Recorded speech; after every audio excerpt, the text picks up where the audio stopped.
Welcome back, everybody. This is our fourth video in JEE Mains previous year question series for chapter Work, Power, and Energy. And we have made previously three videos in this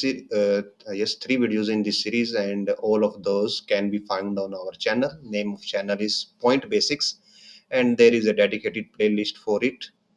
JEE Mains previous year questions. So you can go and check out that playlist and find our other videos also. We have started similar series for NEET also, and there is also a dedicated playlist for that NEET previous year questions. So if you found these videos useful, then do like them, share them, and subscribe to our channel. It helps a lot when you share and subscribe, and it acts as a motivation for us. And also, if you like to donate something, then you can scan these QR codes and donate whatever amount you want. With this amount, we will be able to get new books, new question papers, and a better computer hardware so that our future videos can be in better quality. So with this, let's start today's video. We have completed up to, I think, 46 question or something, and today we are going to go ahead. Yes, this was our last question number 46. Now let's start further. So a particle is acted upon by a force of constant magnitude. So force is constant as per mentioned here. So force is constant, which is always act perpendicular to velocity of the particle. The motion of the particles takes place in a plane it follows. So as per यहाँ पे mention है that force is always perpendicular to velocity. So force is perpendicular to velocity means इनके बीच का angle हो गया 90 degree. Now it follows that kinetic energy is constant, acceleration is constant, velocity is constant, it moves in straight line. So अगर हम देखें कि suppose कीजिए particle ऐसे जा रहा है, ये पार्टिकल की वेलोसिटी की डायरेक्शन है, तो फोर्स क्या होगा इसका परपेंडिकुलर या तो ऐसे हो सकता है या इस डायरेक्शन में हो सकता है. तो अगर पार्टिकल पे फोर्स ऐसे लग रहा है तो पार्टिकल क्या करेगा, ऐसे धीरे धीरे इस डायरेक्शन में मूव करेगा. फिर इस पॉइंट पे वेलोसिटी आगे की तरफ है, फोर्स ऐसे हो जाएगा, तो अब पार्टिकल इधर मूव करेगा. मींस पार्टिकल कैसे मूव करेगा, सर्कल में मूव करेगा. और आपको पता है कि सर्कल में वेलोसिटी इस तरफ होती है और सेंट्रीपिटल फोर्स उसके परपेंडिकुलर होता है, तो ये एग्जैक्टली सर्कल का ही यहाँ पे वैल्यू है. तो अगर सर्कल में है तो एक्सेलरेशन इज कांस्टेंट, ये बोला गया है. Velocity is constant, moves in straight line, तो स्ट्रेट लाइन वाला तो यहीं से चला गया. नाउ वेलोसिटी इज कांस्टेंट, तो वेलोसिटी कांस्टेंट नहीं होती, मैग्नीट्यूड कांस्टेंट होता है बट वैल्यू कांस्टेंट नहीं होती. बिकॉज जो वेलोसिटी है एक पॉइंट पे, सपोज इस पे, तो अगर आप v लेते हो तो यहाँ पे हो जाएगी वी जे और इस पॉइंट पे हो जाएगी minus V J. So velocity की डायरेक्शन चेंज हो रही है, दैट्स व्हाई वेलोसिटी भी चेंज हो रही है. सिमिलरली एक्सेलरेशन होता है, जो एक्सेलरेशन भी नहीं कांस्टेंट होती, बिकॉज एक्सेलरेशन की डायरेक्शन भी टाइम टू टाइम चेंज होती रहती है. Now coming to kinetic energy. Kinetic energy का फॉर्मूला होता है half M V square. So चाहे v की वैल्यू चेंज होती रहे बट मैग्नीट्यूड सेम रहता है. सो काइनेटिक एनर्जी में ओनली मैग्नीट्यूड आता है, तो that's why kinetic energy is constant. तो ये एक वन वे है इसको सोल्व करने का. दूसरा क्या है, अगर आप यहाँ पे पावर निकालते हो तो पावर आता है force into F dot V होता है पावर. बिकॉज दोनों के बीच का एंगल 90 डिग्री है, तो पावर क्या आ जाएगी, जीरो. और पावर क्या होती है, work upon time. Means work की वैल्यू क्या है यहाँ पे, जीरो. और आपको एनर्जी थ्योरम से पता है, वर्क एनर्जी थ्योरम से, that change in kinetic energy is equal to work. Means kinetic energy में कोई चेंज नहीं हो रहा और kinetic energy is constant. So that's how आप इस क्वेश्चन को सॉल्व कर सकते हैं. आगे बढ़ते हैं. A wire suspended vertically from one of its end is stretched by attaching a weight of 200 Newton to the lower end. The weight stretches wire by 1 mm. Then the elastic energy stored in the wire. तो हमें ये बतानी है कि elastic energy stored in wire कितनी होगी. So अब इस क्वेश्चन को आप 2 वेज में देख सकते हो। एक तो जहाँ पे स्ट्रेस स्ट्रेन वाला आपके पास होता है, तो वहाँ पे elastic energy per unit length होती है हाफ स्ट्रेस इनटू स्ट्रेन। तो अगर आपको स्ट्रेस कैलकुलेट करनी है तो आपको चाहिए होगा फोर्स और एरिया, स्ट्रेन कैलकुलेट करनी है तो आपको चाहिए होगी change in length bye original length. तो अगर आप यहाँ पे देखते हैं, सो यहाँ पे आपको एरिया नहीं मेंशन, वेट तो मेंशन है 200 न्यूटन, मींस फोर्स मेंशन है बट एरिया मेंशन नहीं है। सिमिलरली आपको लेंथ भी मेंशन नहीं है। सो इसको हम उस वे में ना जाके व्हाट वी डू, इसको हम स्प्रिंग के वे में सोल्व करते हैं। हम ये मानते हैं कि जो आपकी वायर है वो एक स्प्रिंग की तरह है और इस स्प्रिंग पे हमने एक फोर्स लगाया दैट इज 200 न्यूटन, और फोर्स 200 न्यूटन लगाने से इसमें चेंज कितना आया डेल्टा एक्स, या एक्स कितना आया, एक्सटेंशन कितना हुआ 1 mm। So from this we know that F is equal to kx, so force is 200, k is as it is and x is 1 mm, so 1 into 10 to the power minus 3, और यहाँ से k आ जाता है 200 by 10 to the power minus 3, और it comes to out 200 into 10 to the power 3 और 2 into 10 to the power 5 Newton पर metre. ये k की वैल्यू आ गई, और एनर्जी स्टोर इन स्प्रिंग क्या होती है हाफ के एक्स स्क्वायर, सो हाफ के एक्स स्क्वायर हो जाएगा half 2 10 to the power 5, x is 1 mm, so इसका 1 mm 10 to the power minus 3 है, इसका स्क्वायर कर देंगे 10 to the power minus 6 आ जाएगा। सो 2 से 2 cancel, it will B 10 5 into 10 minus 6 और 10 to the power minus 1 और 0.1 joule. So option D is the right answer. आगे बढ़ते हैं।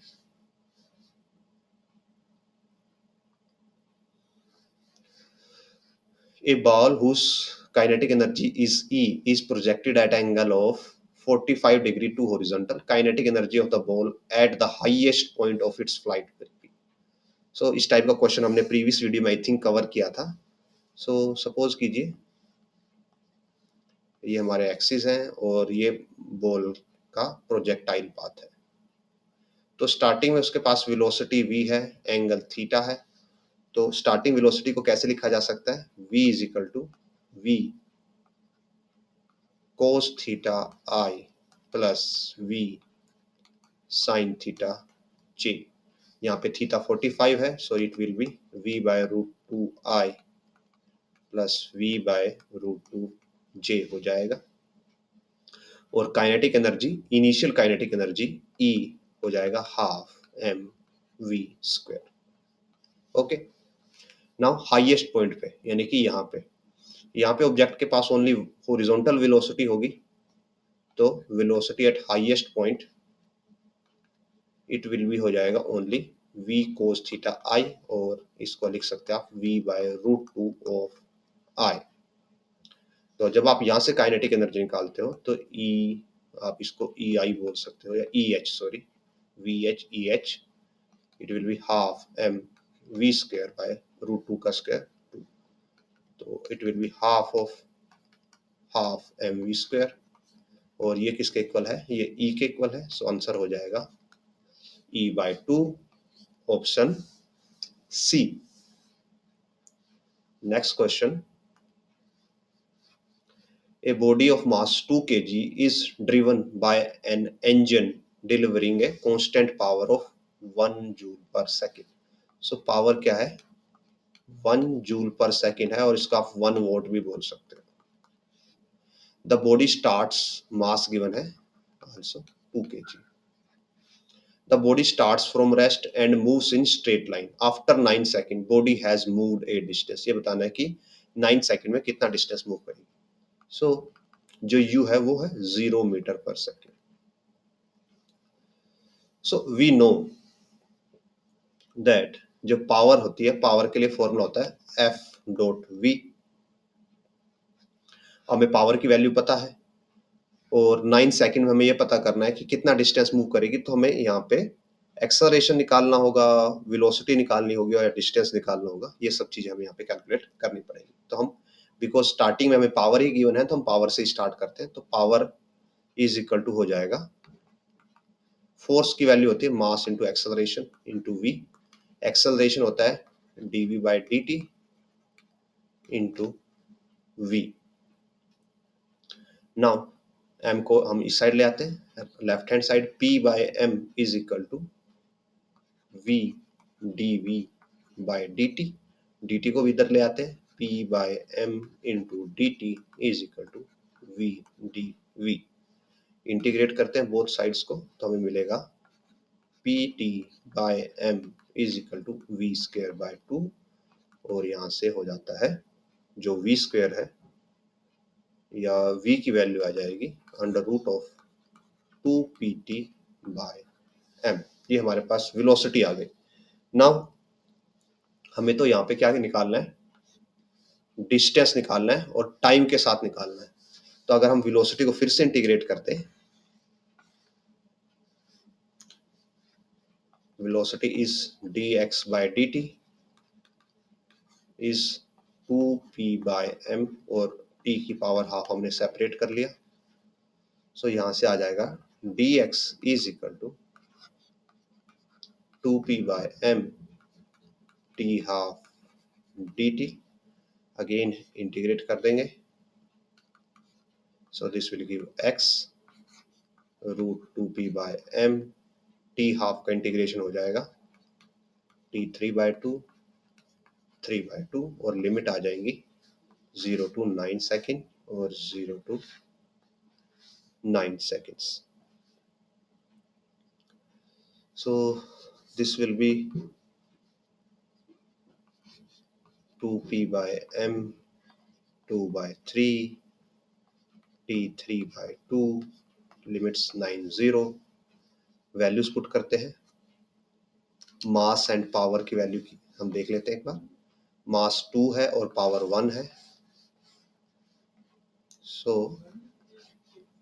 Power 1 mass 2 2 by 3 9 raise to power 3 by 2। So ये 2 से 2 कैंसिल होके ये फिनिश हो जाएगा। ये हमें देगा 2 by 3 एज इट इज। 9 का अंडर रूट होगा 3 और 3 का क्यूब होगा 27।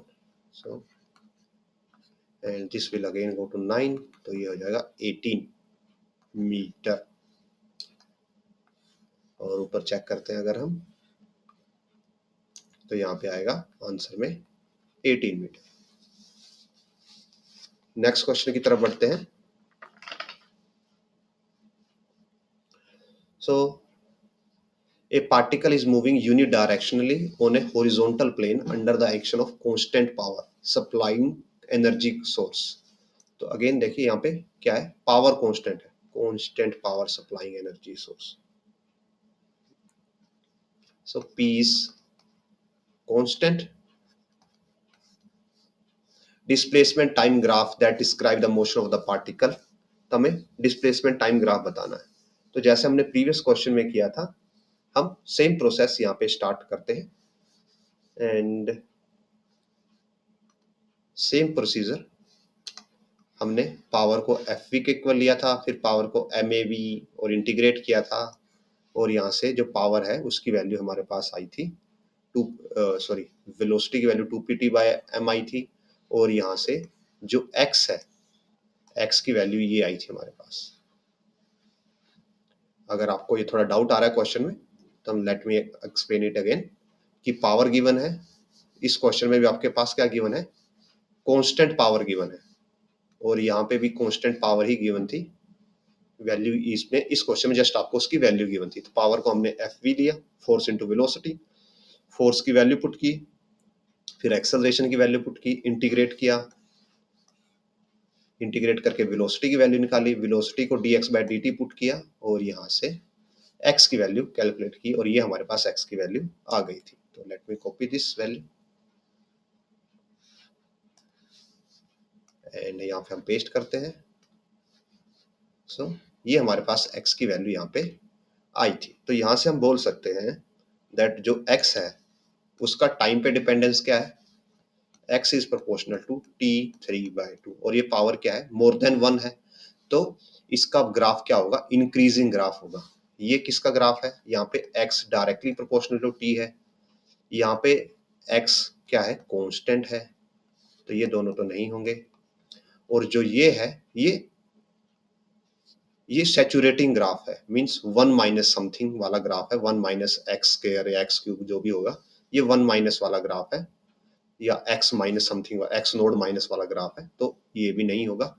अगर आप ये देखते हो ये इंक्रीजिंग ग्राफ है टाइम के साथ, तो option B is the right answer. आगे बढ़ते हैं। A 60 horsepower electric motor lifts an elevator having maximum load capacity of 2000 kg. So load capacity कितनी है, या लोड है 2000 kg का, और इसको अगर न्यूटन में कन्वर्ट कर दें हम G is equal to 10 लेके, तो it will B 20,000 Newton.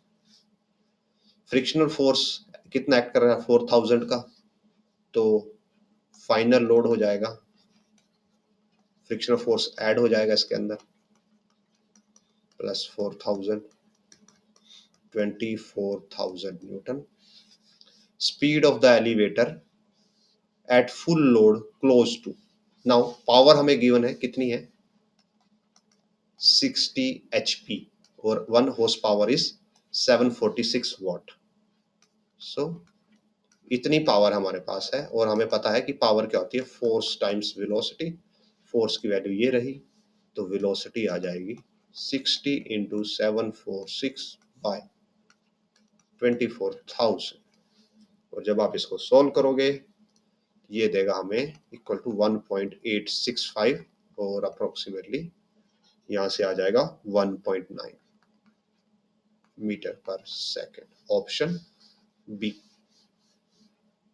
Next question. A particle of mass m moving in circle of fixed radius such way that centripetal acceleration at time t is given by n square r square t square, where n is constant. The power delivered to the particle by the force acting on it. So first of all, जो यहाँ पे centripetal force है उसकी value ये given है। सो centripetal force के लिए हमारे पास फॉर्मूला होता है, और ये एक्सेलरेशन है, सॉरी नॉट फोर्स। सो यानी कि v square by r is equal to n square r t square, हमारे पास ये वैल्यू गिवन है यहाँ पे। सो अगर हम इस r को यहाँ पे मल्टीप्लाई कर दें तो v स्क्वायर हो जाएगा n square r square t square, और v की वैल्यू आ जाएगी n r t small t। तो ये हमारे पास वेलोसिटी आ गई। अगर हम यहाँ से एक्सेलरेशन बनाएं फ्रॉम दिस, और देखिए ये कौन सा एक्सेलरेशन है, ये है सेंट्रीपिटल एक्सेलरेशन। जब भी आप सर्कल में मूव करते हो, let me show it explain so that आपको थोड़ा कंफ्यूजन ना रहे। सपोज कीजिए ये सर्कल है आपके पास, तो इसमें आपके पास दो टाइप के एक्सेलरेशन होते हैं। पहला होता है सेंट्रीपिटल एक्सेलरेशन जो सेंटर की तरफ होता है, और एक होता है टेंजेंशियल एक्सेलरेशन जो परपेंडिकुलर होता है सेंट्रीपिटल एक्सेलरेशन के। ये AC है और ये AT है। तो सेंट्रीपिटल एक्सेलरेशन से कभी पावर नहीं आती, सेंट्रीपिटल एक्सेलरेशन से पावर आती है जीरो। पावर हमेशा सर्कल में कहां से आ रही होगी, टेंजेंशियल एक्सेलरेशन से आ रही होगी। और टेंजेंशियल एक्सेलरेशन का फॉर्मूला क्या होता है, dv/dt। तो ऑल्दो यहाँ पे आपको सेंट्रीपिटल एक्सेलरेशन गिवन है, तो अगर ओनली यहाँ पे ये पूछा जाता power deliver by the particle due to centripetal force, तो आंसर आता जीरो, बिकॉज सेंट्रीपिटल एक्सेलरेशन के केस में वेलोसिटी ऊपर की तरफ होती है और एक्सेलरेशन ऐसे, तो वेलोसिटी और एक्सेलरेशन में 90 का एंगल हो जाता है, और जो पावर हो जाती है F.V वो जीरो हो जाती है। तो दैट्स व्हाई एक्सेल, इसकी वजह से तो कोई पावर नहीं आएगी। हम यहाँ से वेलोसिटी की वैल्यू निकाल सकते हैं, और वेलोसिटी से फिर हम निकाल सकते हैं टेंजेंशियल एक्सेलरेशन AT यानी कि dv/dt, और ये हो जाएगा nr। तो ये टेंजेंशियल एक्सेलरेशन आ गया। यहाँ से फोर्स बन जाएगा मास टाइम्स AT और mnr। नाउ पावर हो जाएगा force into velocity, force is mnr, और इंटू वेलोसिटी वैल्यू ये रही nrt। So this will give us mn square r square t। So ये option B mn² r² t। Next question की तरफ बढ़ते हैं। A car of weight W is on inclined road that rises by 100 meter over a distance of 1 kilometer। Means यहाँ पे जो आपकी total distance है बेस का, ये 1 किलोमीटर है और जो हाइट है ये 100 मीटर है। तो यहाँ पे थीटा, तो यहाँ से आप निकाल सकते हो कि जो टेंजेंट थीटा हो जाएगा it will B 100 by 1 kilometre और 1000, so 1/10, and applies a constant frictional force W/20 on the car। Car यहाँ पे सपोज ये कार है, ये कार है, इसका वेट W है और फ्रिक्शनल फोर्स लग रहा है W/20। तो सपोज कीजिए फ्रिक्शनल फोर्स है जो आपका। अब अगर कार रेस्ट पे है, अगर देखिए मान लो ये कार है आपकी और कार रेस्ट पे है, तो यहाँ पे कंपोनेंट होता है G sin थीटा जो इसको इधर लेके जाने की कोशिश करता है। और अगर कार मोशन में है तो कार ऊपर जाने की कोशिश करेगी, और अगर कार ऊपर जाने की कोशिश कर रही है तो मीन्स फ्रिक्शन आपका पीछे की तरफ हो जाएगा। तो depending upon while moving up hill, तो रोड पे ऊपर की तरफ जा रही है यानी कार इस तरफ जा रही है तो फ्रिक्शनल फोर्स पीछे की तरफ लगेगा। फ्रिक्शनल फोर्स है W/20 और जो स्पीड है वो है 10 मीटर पर second. If the car needs power P, if it needs power P/2 while moving downhill at the speed V, then the value of V। तो हमें वेलोसिटी बतानी है कि जब कार ऊपर की तरफ जा रही है तो पावर कितनी लग रही है और कार नीचे तरफ जा रही है तब पावर कितनी है, तो हमें ये सब पता है। So let us discuss this question properly. Okay, तो जब सबसे पहले कार ऊपर की तरफ जा रही है और कांस्टेंट वेलोसिटी से जा रही है तो मिनिमम फोर्स जो कार को रिक्वायर्ड होगा ऊपर जाने के लिए, लेट सपोज वो कि ऊपर जाने के लिए फोर्स है F अप। तो F अप की जो हमारे पास वैल्यू आ जाएगी, F अप हो जाएगा फ्रिक्शनल फोर्स जो डाउनवर्ड लग रहा है प्लस WG sin थीटा जो इसका डाउनवर्ड कंपोनेंट है वेट का, WG sin theta, not WG sin theta, actually W is weight, तो only W sin theta, W of sin theta। Now frictional force की वैल्यू हमारे पास ऑलरेडी गिवन है W/20 और sin theta की value अगर हम यहाँ से कैलकुलेट करें, फॉर sin थीटा हमें यहाँ पे एक ट्रायंगल बनानी पड़ेगी। ये हमें पता है ये 100 है और ये पता हमें 1000 है, तो अब जब आप इसको ऐड करके निकालोगे तो इट विल बी 1000 का स्क्वायर प्लस 100 का स्क्वायर। तो 1000 के स्क्वायर में आप 100 का स्क्वायर ऐड करोगे इतना फर्क नहीं पड़ता, ये अप्रोक्सीमेटली 1000 ही आएगा। तो हम अप्रोक्सीमेशन में वर्क करते हैं तो ये 1000 है, तो साइन थीटा हो जाएगा, दिस इज थीटा 100/1000 यानी कि 1/10 और W/10। सो ये हो गया F अपवर्ड और इसको हम अगर ऐड कर दें दोनों को तो दिस विल बी 3 W/20 और ये हो गया F अपवर्ड। और अगर हम पावर निकालते हैं अब कितनी पावर लगी होगी तो पावर हो जाएगा F अपवर्ड इंटू वेलोसिटी और ये है 3W/20 इंटू वेलोसिटी गिवन है 10 मीटर पर सेकेंड।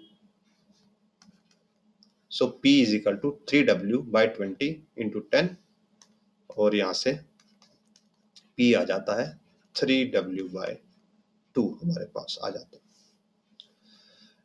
अब आते हैं डाउनहिल, और डाउनहिल में हमें स्पीड नहीं गिवन, डाउनहिल में हमें पावर गिवन है और वैल्यू गिवन है V। सो जब ये डाउनहिल आ रहा होगा same object, this is 100 this is 1000, और अब जो आपका ऑब्जेक्ट है वो नीचे की तरफ आ रहा है। अगर वो नीचे की तरफ आ रहा है तो फ्रिक्शन कहाँ पे लगेगा, अपवर्ड, तो ये हो जाएगा एफ आर, और यहाँ पे एक और कंपोनेंट होगा that is W sine theta, जो इसको नीचे की तरफ लेके आ रहा है, जो कि पहले भी था, ये जी साइन थीटा वाला कंपोनेंट था, W sine theta. So now because दोनों टाइम पे वेलोसिटी कांस्टेंट है, तो यहाँ पे डाउनवर्ड आपका नेट फोर्स अगर जीरो हो जाए तो उससे वर्क हो जाएगा। सो जो एफ डाउन है यहाँ पे, एफ डाउन हो जाएगा W sine theta minus F of R, और अगेन डब्ल्यू साइन थीटा हम कैलकुलेट कर चुके हैं, it is W by 10 minus W by 20, ये आ गया फोर्स, इसको सॉल्व करोगे आप तो it will give us W by 20, F down, F down. Now यहाँ से पावर आ जाएगी, पावर डाउन वाली W by 20 इंटू जो डाउनवर्ड वेलोसिटी V गिवन है, so V। Now as per given कि जो डाउनवर्ड पावर है वो हाफ है, यहाँ पे अगर क्वेश्चन में देखें डाउनवर्ड पावर हाफ है ऊपर वाली पावर का, और this is upward power in 3W by 2, और we can write that P downward is half of P upward, so P downward की वैल्यू है WV by 20 half of P upward that is 3W by 2, W से W cancel हो जाएगा, और this will give अस 4, और 4 इसको 5 पे cancel कर देगा, और 5 3 जा 15, सो V की वैल्यू आ जाएगी हमारे पास 15 मीटर पर second. So let me give एक आपको ब्रीफ समरी देता हूँ क्वेश्चन की, कि पहले आपकी गाड़ी ऊपर की तरफ जा रही है, तो जब ऊपर की तरफ जा रही है तो आपको मिनिमम फोर्स लगाना पड़ेगा W sine theta plus frictional force, और फ्रिक्शनल फोर्स की वैल्यू गिवन है, साइन थीटा की वैल्यू हम इस ट्रायंगल से कैलकुलेट कर लेंगे, और फिर उससे हम पावर बना लेंगे। सिमिलरली जब ऑब्जेक्ट डाउनवर्ड आएगा तो उस सिनेरियो में जो फोर्स की रिक्वायरमेंट होगी वो जस्ट हो जाएगी, बिकॉज डाउनवर्ड फोर्स ऑलरेडी लग रहा है, तो यहाँ पे हमें एडिशनल बाहर से कोई फोर्स नहीं लगाना, यहाँ पे हमें ऑलरेडी फोर्स होगा जो कि W sine theta minus F R हो जाएगा, और यहाँ से हम कैलकुलेशन करके पावर निकाल सकते हैं और दोनों को कंपेयर कर सकते हैं। Now moving to next question, a wind powered generator converts wind energy into electrical energy, assuming that generator convert a fixed fraction of wind energy intercepted by its blade into electrical energy. If wind speed is v, electrical power output will be most likely proportional to, so suppose कीजिए जो हमारे पास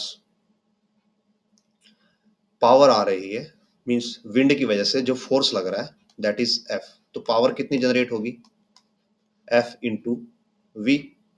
अब ये बोला गया है कि इसका एक फिक्स फ्रैक्शन विंड एनर्जी से किस में कन्वर्ट होता है, इलेक्ट्रिकल एनर्जी में कन्वर्ट होता है। सपोज इसका x% कन्वर्ट हो जाता है, तो F V into X by 100, ये हो गई आपकी इलेक्ट्रिकल पावर। तो वी कैन इजिली से दैट जो इलेक्ट्रिकल पावर है वो प्रोपोर्शनल है किसके, वेलोसिटी के। So option C is the right answer. Next question, a 70 kg man leaps vertically into air from crouching position. To take the leap, the man pushes the ground with a constant force F to raise himself. तो starting में वो F force लगा रहा है, और अगर वो F force लगा रहा है तो उससे क्या होगा, वो एक्सेलरेट करेगा। The center of gravity rises by 0.5 meter before he leaps. After the leap, center of gravity rises by another 1 meter. Maximum power delivered to the muscle is max.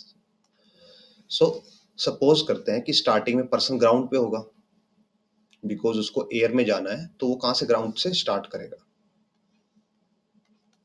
ये हमारा ग्राउंड है। तो पर्सन ग्राउंड से start करता है और क्या लगाता है, एफ फोर्स लगाता है, और कहां तक पहुंचता है, 0.5 मीटर तक पहुंचता है। तो उसने फोर्स लगाया और 0.5 मीटर तक पहुंच गया, तो ये हो गया 0.5 मीटर, ठीक है। और इस ड्यूरेशन में क्या लग रहा था, एफ फोर्स लग रहा था, मींस यहाँ पे क्या थी, एक्सेलरेशन थी, acceleration okay. Now after the leap centre of gravity rises by another 1 metre. अब वो फोर्स लगाना बंद कर देता है, बट बिकॉज उसके पास एक्सेलरेशन थी तो उसके पास यहाँ पे कोई वेलोसिटी थी, तो ये सपोज ये ए पॉइंट है, तो यहाँ पे कोई उसके पास वेलोसिटी वी ए थी। अब अगर वो फोर्स लगाना बंद करता है तो ये वी ए है, इसको जीरो होने में टाइम लगता है, और जब तक ये वी ए जीरो होती है तो वो कितना और ट्रेवल कर लेता है, वो 1 मीटर और ट्रेवल कर लेता है और पहुंच जाता है पॉइंट बी पे। और जो पॉइंट बी है, इस पे जाके इसकी वेलोसिटी कितनी हो जाती है, जीरो हो जाती है। तो ये हमें बताना है कि जो मसल्स हैं उन्होंने कितनी पावर डिलीवर की। तो मसल्स को पावर डिलीवर करने के लिए हमें क्या फाइंड आउट करना पड़ेगा, हमें वेलोसिटी फाइंड आउट करनी पड़ेगी कि वेलोसिटी कितनी थी, और ये भी पूछा गया मैक्सिमम पावर, तो हम व्हाट वी फाइंड कि मैक्सिमम वेलोसिटी कितनी थी, फोर्स कितना अप्लाइड हुआ। अगर हम ये दो चीजें कैलकुलेट कर पाए तो our question will be solved. So object starting में यहाँ पे था ग्राउंड पे, फोर्स एफ लगाता है तो ए पॉइंट तक पहुंचता है, उसके बाद कोई फोर्स नहीं लगता और उसके पास कोई वेलोसिटी होती है, और वो वेलोसिटी से वो धीरे धीरे धीरे बी पॉइंट तक फाइनली पहुंच पाता है। नाउ अगर हम यहाँ पे एनर्जी कंजर्वेशन लगाएं ए और बी पॉइंट पे, so total energy at A is equal to total energy at B. So B point की जो टोटल एनर्जी होगी वो ओनली किसकी वजह से आएगी, हाइट की वजह से आएगी, और ये हाइट टोटल हो जाएगी 1.5 मीटर। और जो ए पॉइंट है इसकी एनर्जी आएगी वेलोसिटी की वजह से काइनेटिक एनर्जी, और हाइट की वजह से potential energy. So half M V A square is equal plus M G 0.5 equal to M G 1.5। इसको इधर ले आ सकते हैं और माइनस कर देंगे, और m से m भी कैंसिल कर देंगे। So V A square by 2 is equal to 1.5 G minus 0.5 G, यानी कि g, और g को 10 ले लेते हैं हम, तो वी ए आ जाएगा 10 इंटू 220 रूट। तो वी ए पे जो वैल्यू थी वो है 20 रूट 20 मीटर पर सेकेंड, और ए पॉइंट पे ही ये वैल्यू मैक्सिमम होगी, बिकॉज ए पॉइंट तक आप एक्सेलरेट कर रहे हो, उसके बाद एक्सेलरेशन बंद हो गया, उसके बाद ग्रेविटी एक्ट करती है तो वेलोसिटी डिक्रीज होगी। तो जो ये वैल्यू है यही वेलोसिटी की मैक्सिमम वैल्यू है, जो कि है रूट 20 मीटर पर second. Okay, now coming to force. अब ग्राउंड से लेके सपोज ग्राउंड ओ पॉइंट पे है, तो ओ से ए तक आपने एक्सेलरेट किया किसी एक्सेलरेशन से, बिकॉज फोर्स लगाया था तो एक्सेलरेशन भी होगी, और उस एक्सेलरेशन की वजह से आपने कितना डिस्टेंस ट्रेवल किया, 0.5 मीटर। मींस अगर हम यहाँ पे एक और इक्वेशन यूज करें, that v of A square minus v of O square, यानी कि ग्राउंड और ए वाली ए स्क्वायर माइनस ग्राउंड का square is equal to twice of acceleration into distance, कितना डिस्टेंस ट्रेवल हो, 0.5। सो ए की वैल्यू हमारे पास ऑलरेडी आ चुकी है रूट 20, इसका मीन्स ये 20 आ जाएगा, और स्टार्टिंग में ऑब्जेक्ट रेस्ट पे था, मीन्स पर्सन रेस्ट पे था, तो 0 2 ए, और ये सब कुछ मल्टीप्लाई करेंगे आप तो ये बन जाएगा 1 टाइम्स ए, तो एक्सेलरेशन आ जाएगा 20 मीटर पर second square. Now mass of person is 70 kg, so force आ जाएगा 70 इंटू 20 और 1400 न्यूटन, और पावर आ जाएगी, फोर्स इंटू वेलोसिटी होती है 1400 मल्टीप्लाई रूट 20 1400, और इसको आप लिख सकते हो 4 इंटू 5 यानी कि 2 इंटू रूट 5, और ये हो जाएगा 2800, और रूट 5 होता है समथिंग 2.2, और जब आप इसको सॉल्व करोगे तो ये अप्रोक्सीमेट 3 है, ये 2 आपको 6 के अराउंड देगा, तो एक्चुअल आंसर आएगा 6.26 मल्टीप्लाई 10⁻³ जूल। एंड हमारे पास आंसर 6.6 ये रहा, option B is the right answer. So आगे बढ़ते हैं। Next question,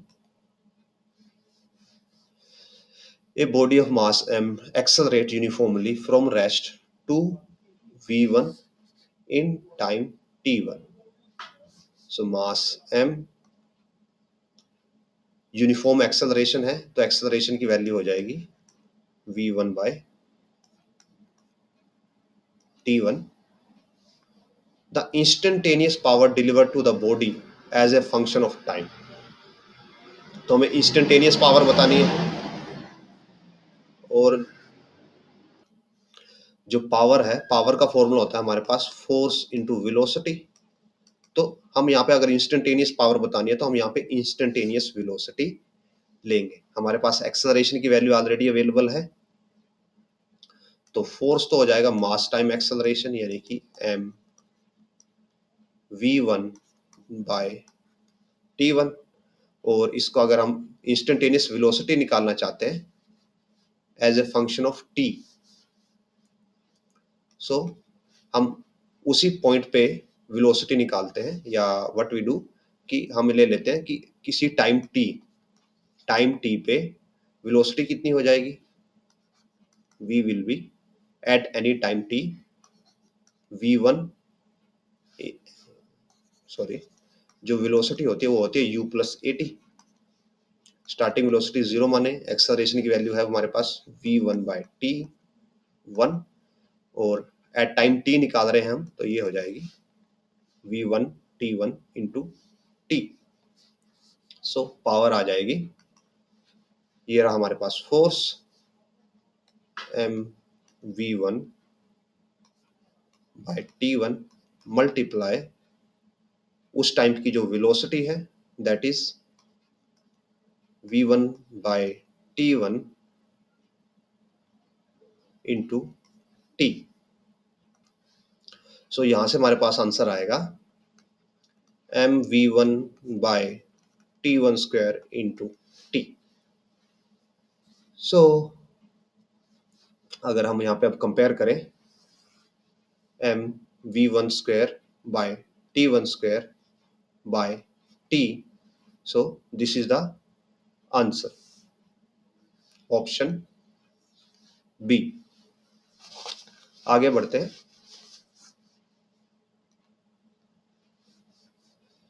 A body is moved along a straight line by a machine delivering a constant power। Power constant है, so power is constant, और इस type का question हम already कर चुके हैं। एंड तो यहाँ पे जो बताना है कि डिस्टेंस किसके प्रोपोर्शनल आएगा, तो डिस्टेंस प्रोपोर्शनल आता है t रेज टू पावर 3/2 के। लेट मी शो यू, आप सो दैट इसको वीडियो में रिवाइंड कर पाए।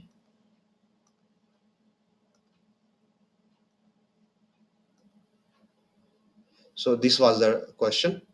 तो ये क्वेश्चन मींस 2003 में पूछा गया, 2020 में पूछा गया है, एंड अगेन यहाँ पे भी था, और सेम क्वेश्चन 2020 अगेन दूसरे पेपर में again second means another type of question की फॉर्म में कन्वर्ट करके पूछा गया है। सो ये क्वेश्चन 3 टाइम्स रिपीट होता है, सेम टाइप का क्वेश्चन। सो आप इसको यहाँ से वीडियो में रिवाइंड करके क्वेश्चन नंबर 50 और 51 से देख सकते हो। सो क्वेश्चन नंबर 50 और 51 सेम क्वेश्चन है, और वहां से आप देख सकते हो कि ग्राफ किस टाइप का आएगा और जो इसका डेरिवेशन है वो भी कैसे होगा। Now two bodies of same mass are moving in same speed but different direction in a plane। they have a completely inelastic collision and move together thereafter with final speed which is half of their initial speed। the angle between initial velocities of the two bodies each। so mention है same mass है, यानी कि m1 is equal to m2 is equal to m, same speed यानी कि v1 is equal to v2 is equal to v।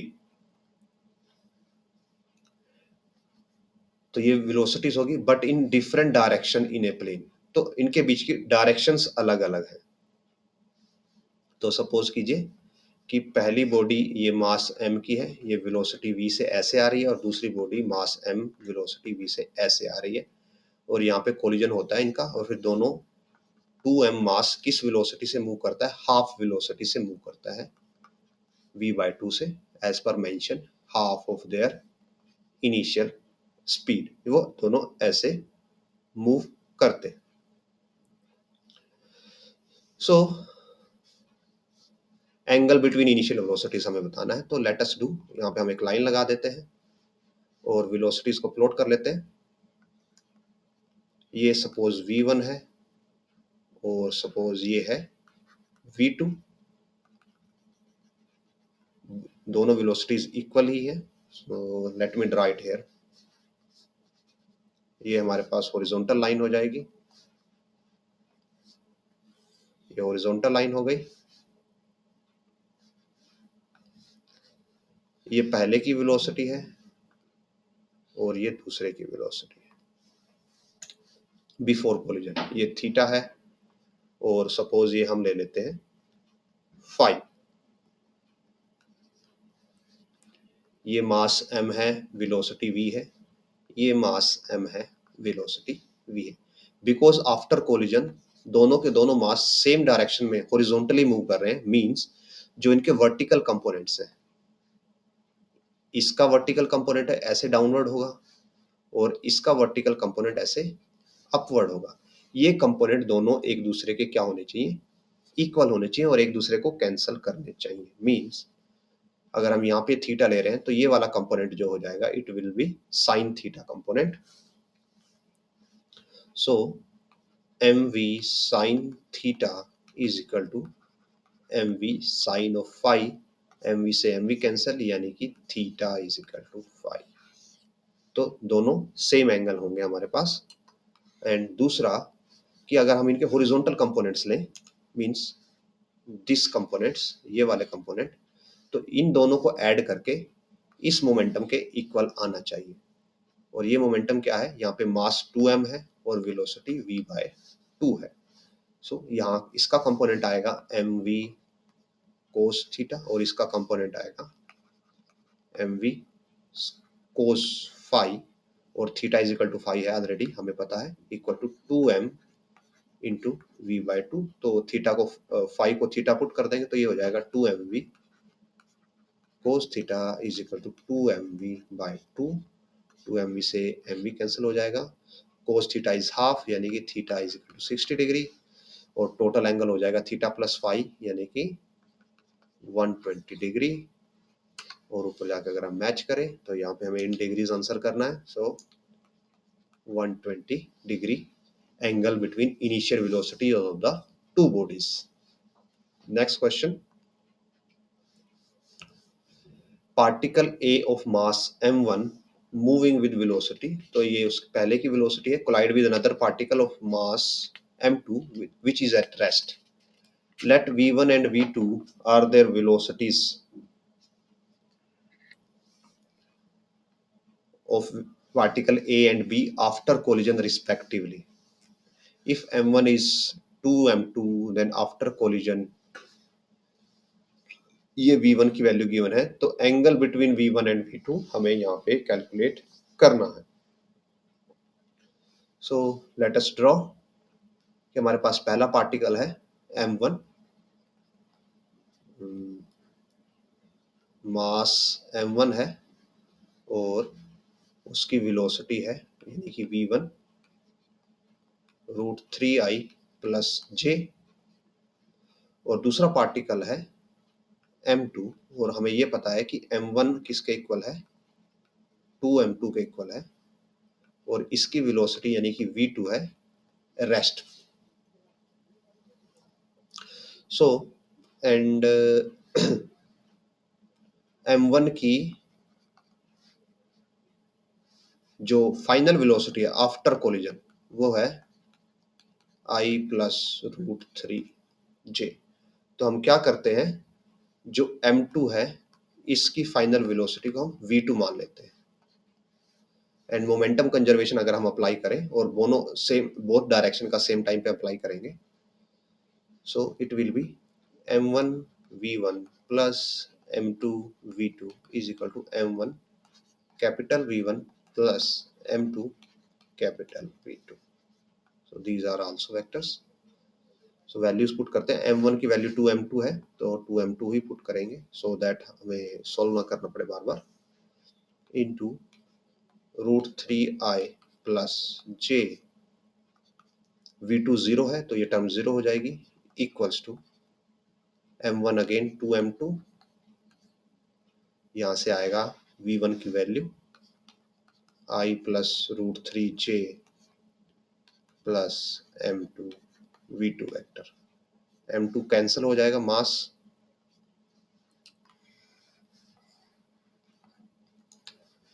Multiply करेंगे 2√3i plus 2 of j, और इस term को इधर लेके आएंगे माइनस का हो जाएगा तो minus of 2i minus of 2√3j is equal to v2, और v2 की वैल्यू आ जाएगी हमारे पास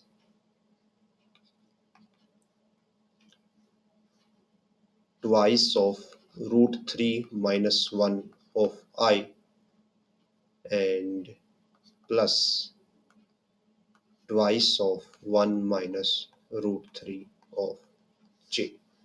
तो ये हमारे पास v2 की वैल्यू आ जाती है, और v1 की वैल्यू ऑलरेडी हमारे पास मेंशन है, दैट इज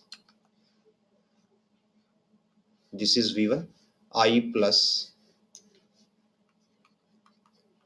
√3j, और अब हमें दोनों के बीच का एंगल निकालना है, angle between v1 and v2।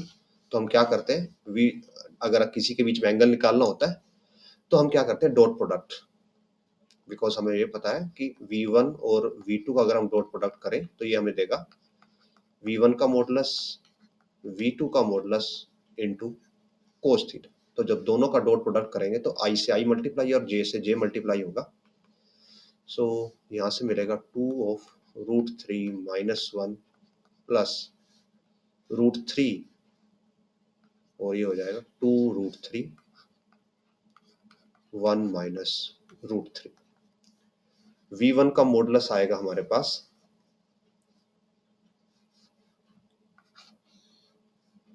This will be 4 √3 minus 1 square plus 4 1 minus √3 square, इसका मॉडुलस आएगा 1 प्लस √3 का स्क्वायर यानी कि 3 इंटू कोस ऑफ थीटा।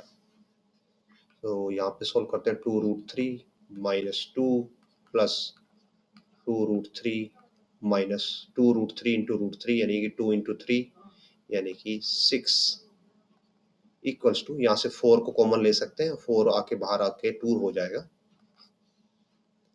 इसको ओपन करेंगे सो 3 minus 1 sorry 3 plus 1 minus 2√3 plus यहाँ पे ओपन करेंगे तो 1 प्लस 3 अगेन माइनस 2√3,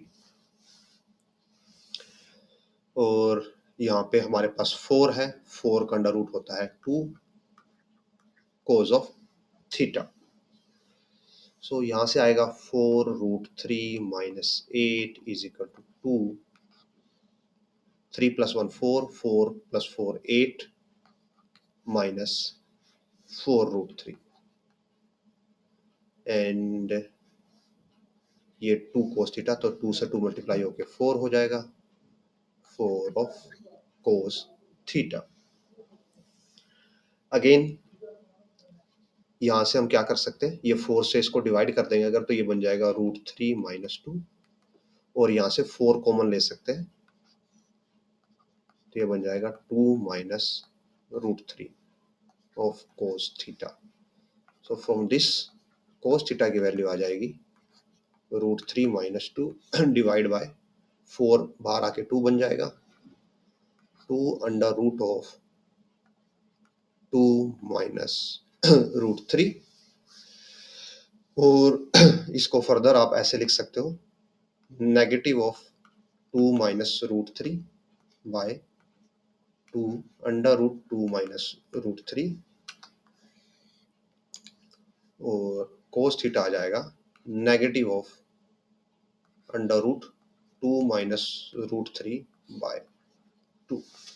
नाउ अब आपको ये पता है यहाँ पे कि रूट 3 2 से स्मॉलर होता है, तो मीन्स ये एक पॉजिटिव नंबर है, और पॉजिटिव नंबर है तो इसका रूट भी पॉजिटिव आएगा। तो और ये बिकॉज ये सारा का सारा लेस देन 1 है, तो यहाँ पे कोस थीटा क्या होगा, नेगेटिव होगा। तो अगर कोस थीटा नेगेटिव है तो कोस नेगेटिव कब होता है, अगर आप देखो तो ये आफ्टर स्कूल टू कॉलेज, तो कोस थीटा यहाँ पे पॉजिटिव है, यहाँ पे पॉजिटिव है, तो कोस थीटा सिर्फ यहाँ पे नेगेटिव है। यानी कि जो आपका थीटा होगा यहाँ पे, जो ये थीटा है, ये क्या होगा, ग्रेटर देन 90 डिग्री होगा, और लेस देन क्या होगा, 270 डिग्री होगा। तो अगर हम इस कंडीशन को अप्लाई करें ऊपर जाके, 90 से ग्रेटर होना चाहिए, तो ये कैंसिल हो जाता है, ये कैंसिल हो जाता है, एंगल नेगेटिव नहीं होता, तो ऑप्शन यही बचता है 105। और जब आप इसको सोल्व करेंगे तब आपको 105 ही एक्जैक्टली आंसर मिलेगा। So with this next question की तरफ बढ़ते हैं।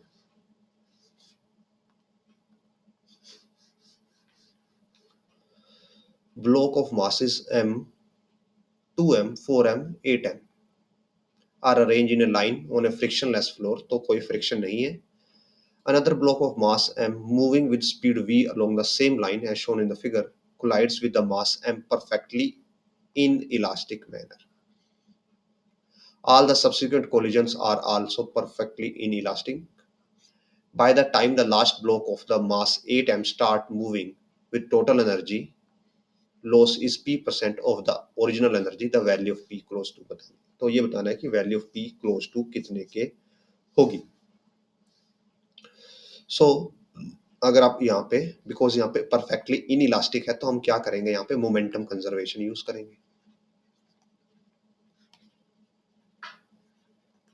तो जब हमारा इनिशियल मोमेंटम क्या है, मास इनटू वेलोसिटी mv, और फाइनली ये सारे के सारे बॉक्स एक साथ चल रहे होंगे, तो सब सारे एक साथ चल रहे हैं, तो टोटल मास हो जाएगा 12, 14 and 16। So means 16m into velocity. अगर आप इंडिविजुअल भी अप्लाई करते हो तो पहले इनके साथ अप्लाई करोगे, तो देन उस सिनेरियो में हो जाएगा mv, ये दोनों एक साथ हो गए तो 2mv। तो आपको यहाँ से दोनों की कंबाइंड वेलोसिटी मिलेगी, सपोज ये v डैश है, तो v डैश आ जाएगी v/2। अब फिर आप इन दोनों को इससे स्ट्राइक करवाओगे और फिर इन तीनों को इससे स्ट्राइक करवाओगे, तो प्रोसेस सेम ही है, चाहे आप इंडिविजुअली कर लो या आप फर्स्ट और फाइनल केस से सीधा कंपेयर कर लो। तो यहाँ से जो आपकी v है, कैपिटल V आ जाता है small v/16। Final kinetic energy आ जाएगी half mass is 16m, velocity is v/16 square, so v/16, ये cancel, and it comes to out mv square by 32। और इनिशियल काइनेटिक एनर्जी थी हाफ mv स्क्वायर। तो change कितना हो गया, यहाँ से डेल्टा के ई, और इसको आप इस वे में भी लिख सकते हो that it is 1/16 of half mv square, यानी कि 1/16 ऑफ के ई इनिशियल। सो डेल्टा के ई हो जाएगा के ई फाइनल माइनस के ई इनिशियल, और के ई फाइनल क्या है, 1/16 of ke initial minus ke initial, it will be minus 15/16 ke। और परसेंटेज में निकालना है तो परसेंटेज हो जाएगा डेल्टा के ई बाय के ई इंटू 100, तो ये हमें देगा -15/16 इंटू 100। तो ये आप देख सकते हैं यहाँ से, अगर ये 16 होता तो ये 100% हो जाता, तो ये अराउंड 90 टू 100 के बीच में आएगा। तो अगर हम देखें इधर, so option B 94% is the right answer. आगे बढ़ते हैं।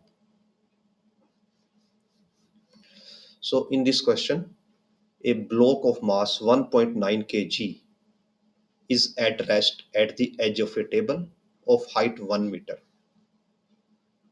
so ये सपोज 1 मीटर की हाइट है और यहाँ पे एक ब्लॉक रखा हुआ है और वो इसके बिल्कुल एज पे है। नाउ क्या होता है, a bullet of mass 0.1 kg collides with the block and sticks to it, means इसके साथ ही रह जाती है। Velocity of bullet 20 metre per second है, horizontal direction just before the collision, then the kinetic energy just before the combined mass system strikes the floor. Assume there is no rotational motion, loss of energy after the collision is negligible. तो यहाँ पे एक bullet है, bullet इससे strike करेगी और इसके अंदर ही रह जाएगी और फिर ये पूरा सिस्टम क्या होगा, ये पूरा सिस्टम यहाँ से ऐसे नीचे की तरफ ग्राउंड पे गिरेगा जाके। तो जब वो ग्राउंड पे गिर रहा होगा तब हमें उसकी टोटल एनर्जी बतानी है। तो फर्स्ट ऑफ ऑल हम इसकी हॉरिजॉन्टल एनर्जी निकालते हैं, हॉरिजॉन्टल वेलोसिटी निकालते हैं, और वो कैसे निकलेगी, मोमेंटम कंजर्वेशन से। सो पी यहाँ पे क्या रहेगा, कंजर्व्ड रहेगा, बिकॉज ये दोनों एक साथ मूव कर रहे हैं, तो ये एक टाइप का क्या है, इन इलास्टिक कोलिजन, तो यहाँ पे ओनली मोमेंटम कंजर्व रहेगा, काइनेटिक एनर्जी आप कंजर्व नहीं कर पाएंगे। सो मोमेंटम कंजर्वेशन की वजह से स्टार्टिंग है बुलेट का 0.1 kg मास है, 0.1 इंटू वेलोसिटी 20 है, इक्वल टू दोनों का कंबाइंड मास 1.9 प्लस 0.1 और कंबाइंड वेलोसिटी। सो यहाँ से आएगा 2, यहाँ से आएगा 2 और ये है v। तो v की वैल्यू आ जाती है हॉरिजॉन्टल 1 मीटर पर सेकेंड। सो इसके पास हॉरिजॉन्टल वेलोसिटी होगी 1 मीटर पर सेकेंड। नाउ जब ये 20 मीटर डाउन जाएगा, 20 मीटर है, नहीं नहीं नोट 20 मीटर, हाइट कितना है 1 मीटर। तो जब ये 1 मीटर डाउन जाएगा तो इस पर ग्रेविटी लगेगी और ग्रेविटी से इसके पास क्या आएगी, वर्टिकल वेलोसिटी आएगी। तो वो वर्टिकल वेलोसिटी क्या हो जाएगी, V square minus U square, because vertical velocity horizontal velocity से इंडिपेंडेंट होती है, तो हम उसको इंडिपेंडेंटली कैलकुलेट कर सकते हैं 2gh से। सो it will B 2 into 10 into 1, so it will B, ये वेलोसिटी की वैल्यू आ जाएगी √20। तो जब वो ग्राउंड को टच कर रहा होगा तो उसकी फाइनल वेलोसिटी होगी 1i यानी कि x डायरेक्शन में प्लस √20 ऑफ j यानी कि वर्टिकल डायरेक्शन में, और ये नेगेटिव होगी बिकॉज ये डाउनवर्ड वेलोसिटी है। तो अब हम इसकी काइनेटिक एनर्जी निकाल सकते हैं सिस्टम की। सिस्टम का कंबाइंड मास 2 है, सो 2 इंटू ये हो जाएगा x कंपोनेंट की वजह से, और 2 इंटू ये हो जाएगा y कंपोनेंट की वजह से। सो जस्ट एडिंग, और ये आता है हमारे पास 1 प्लस 20 21 जूल। ये आप यहाँ से वेलोसिटी का मैग्नीट्यूड निकालोगे तो वो भी आएगा 1 प्लस 20, सो √21, और इसको आप हाफ इंटू 2 इंटू इसका स्क्वायर करोगे तो भी आपको 21 ही मिलेगा। Option B is the right answer. Next question. सो a particle of mass m with initial velocity ui collide perfectly elastically with mass 3m at rest. It moves with velocity vj after the collision, then v is given by. So mass m, velocity ui किससे strike करता है, 3m मास से strike करता है, velocity 0, और उसके बाद ये m वाला मास है जो ये किससे मूव कर रहा है, vj से मूव कर रहा है, यानी कि समथिंग लाइक ऐसे मूव कर रहा है। ये m है और इसकी वेलोसिटी होगी vj, और जो 3m है वो सपोज कुछ ऐसे मूव कर रहा होगा, ये 3m है और इसकी वेलोसिटी हम ले लेते हैं कैपिटल V। तो हमें ये बताना है कि जो v है इसकी वैल्यू कितनी होगी। सो व्हाट वी डू, हम यहाँ पे पहले मोमेंटम कंजर्वेशन यूज करते हैं और फिर यहाँ पे हम काइनेटिक एनर्जी कंजर्वेशन यूज करते हैं। सो मोमेंटम कंजर्वेशन से हमें मिलेगा MUI plus 0 equals to MVJ plus 3M capital V, और यहाँ से MUI minus MVJ is equal to 3MV और v की वैल्यू आ जाएगी, m से m कैंसिल हो जाएगा, u/3 of i minus v/3 of j। तो ये v की वैल्यू हमारे पास आ जाती है। और अगर आप आंसर देखें तो आंसर में आप देख पा रहे होगे कि मैग्नीट्यूड्स है, वेक्टर फॉर्म नहीं है। मींस हम यहाँ पे काइनेटिक एनर्जी का यूज कर सकते हैं बिकॉज यहाँ पे एंगल्स नहीं है, वेक्टर फॉर्म नहीं है, तो हमें एंगल का वरी नहीं करना। मींस हम काइनेटिक एनर्जी डायरेक्टली कंजर्व कर देते हैं, एल्स यहाँ पे हमें थीटा कंजर्वेशन यूज करना पड़ता है वर्टिकल के लिए। और बिकॉज ये परफेक्टली इलास्टिक है तो काइनेटिक एनर्जी कंजर्व रहेगी ही। सो काइनेटिक एनर्जी कंजर्वेशन अगर यूज करें तो हमारे पास आ जाएगा half m u square equal to half m v square small v square plus half 3m capital V square. और कैपिटल V की वैल्यू हम निकाल चुके हैं, और अगर इसका मैग्नीट्यूड निकालते हैं यहाँ से तो it will B u square by 9 plus v square by 9, और ये वैल्यू हम यहाँ पे पुट कर सकते हैं। So half m u square equal to half m v square plus 3m by 2, इसका स्क्वायर हो जाएगा u square plus v square by 9। So m cancel कर सकते हैं हम, और ये 1/2 कैंसिल कर सकते हैं। सो ये बचता है u square is equal to v square, sorry not, ये 3 कैंसिल नहीं हुआ है, m कैंसिल किया है, 3 से ये 9 कैंसिल हो जाएगा, plus u square plus v square bye 3। Now इस 3 को हम एलसीएम लेके इसको 3 से मल्टीप्लाई कर देंगे और ये 3 इधर आ जाएगा, तो it will be 3u square is equal to 3v square plus u square plus v square, and u square को इधर माइनस कर देंगे तो it will be 2u square is equal to 4v square, और v की value आ जाएगी u square by 2 is equal to v square, और u by root 2 is equal to v। And अगर हम ऊपर जाएं तो v is equal to u by root 2, option C is the right answer. Now so this is our, I think we can do one more question or something. No, so this was our last question for today, and hopefully हमने जो आपको ये practice करवाई आपके लिए helpful रही होगी और आपकी अंडरस्टैंडिंग इम्प्रूव हुई होगी। सो अगर आपको ये वीडियो पसंद आए, आपके लिए यूजफुल हो, then do hit like button, do share it with your friends and subscribe to our channel. And also अगर आप हमें सपोर्ट करना चाहते हैं तो इस क्यूआर कोड को स्कैन करके आप हमें सपोर्ट कर सकते हैं, और जो अमाउंट आप डोनेट कर सकें आप कर सकते हैं। इससे हमें बेटर बुक्स और बेटर कंप्यूटर हार्डवेयर लेने में मदद मिलती है। So till then, thanks for watching, we will meet in next video.